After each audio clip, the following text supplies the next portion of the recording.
أهلا بالجميع. سنة 2026 شكلها راح تكون سنة الأكشن التركي بامتياز، بس ورا كل هذه المسلسلات في قصة حقيقية أكبر. عشان كذا بدل ما نستعرض قائمة وبس، راح نغوص مع بعض في عمق هذه الأعمال عشان نكتشف الأنماط والمواضيع المشتركة اللي تجمعها. يلا نبدأ.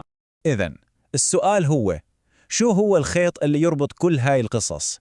راح نحاول نلاقي الجواب من خلال تحليل محاور تتكرر دايما، مثل العائلة والجريمة والانتقام، وهالشي راح يساعدنا نفهم سر الجاذبية الكبيرة لهاي الدراما.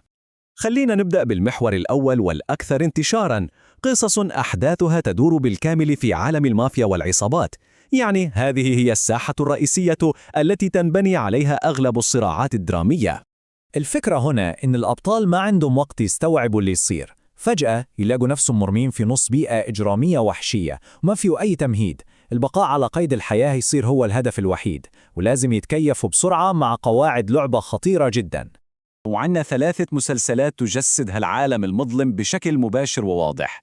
خلينا ناخد نظرة سريعة على قصة كل واحد منهم ونشوف كيف كل مسلسل يعالج فكرة الصراع داخل عالم الجريمة بطريقته الخاصة. نبدأ بمسلسل تحت الأرض.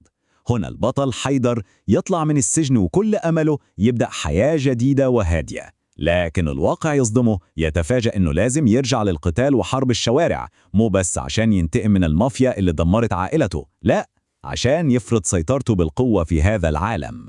أما قصة البلدة الصغيرة فكل شيء فيها يبدأ بالصدفة المحضة. مبلغ ضخم من المال يقلب حياة الأبطال رأساً على عقب ويحولها لكابوس فجأة. يلاقون نفسهم مطاردين من عصابة شرسة ومن الشرطة بنفس الوقت. كل يوم يتحول لمعركة جديدة بس عشان يعيشوا. وفي حلم أشرف الصراع يأخذ بعد تاني، بعد داخلي. البطل زعيم عصابة، لكنه محاصر بين حبه لامرأة هي في الحقيقة فخ، وبين حروبه مع العصابات المنافسة. هنا الخطر ما يجي بس من الأعداء، بل من أقرب الناس ليه. طيب، الآن خلينا ننتقل لمحور مختلف شوي. هنا الأبطال مو من عالم الجريمة أصلاً، بالعكس هم ناس عاديين محترفين في مجالاتهم، لكن الظروف هي اللي تجبرهم يدخلوا ساحة المعركة. الفكرة الأساسية هنا هي التحول الإجباري. يعني نشوف شخصيات كانت كل حياتها تتمحور حول إنقاذ الأرواح أو تصليح الأشياء، وفجأة يجبرون يتخلون عن كل هذا ويتعلمون لغة العنف، كل هذا عشان يحموا الشيء أغلى من مهنتهم وحياتهم. وهذا النموذج نشوفه بوضوح تام في 3 أعمال قادمة.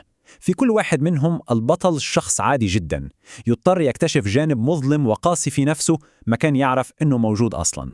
قصة دوغان في العائلة هي المثال الأوضح على هذا التحول. تخيلوا جراح موهوب يضطر يترك مشرته غرفة العمليات عشان يواجه ماضي عائلته المظلم. تحوله من شخص ينقذ الأرواح لمقاتل شرس يخليه يواجه خسارات ما تتعوض أبدا. وفي ولي العرض القصة كلها تبدأ بكذبة. تيمور ميكانيكي بسيط فجأة يلاقي نفسه في قلب صراعات دموية أكبر من خياله بكثير. والنقطة المهمة هي أنه يتحول من شخص ينتحل شخصية وريث إلى مقاتل حقيقي يدافع عن حياته وحياة اللي يحبهم. وهنا بعد نشوف طبيب ثاني أوزان في تشريح الفوضى، بس هالمرة الدافع مختلف تماما. دافعه هو الانتقام وبس. هو اللي يختار يدخل عالم الجريمة بنفسه ويعمل تحالف خطير مع زعيم مافيا عشان يلاقي نفسه متورط في حروب عصابات تعدت كل توقعاته. لكن مو كل القصص عن ناس عاديين يجبرون على دخول عالم الجريمة.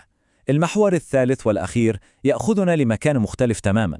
عالم الأبطال فيه مو ضحايا للظروف، لا، هم محترفون مدربين على التعامل معها. مسلسل المنظمة يمثل استثناء مهم ونقطة تحول. هنا الصراع ينتقل من شوارع اسطنبول لعالم ثان، مواجهات دولية، والأكشن ما عاد قتال شوارع عشان البقاء، صار عمليات تكتيكية عسكرية، والمخاطر أكبر بكثير من مصير شخص واحد أو عائلة.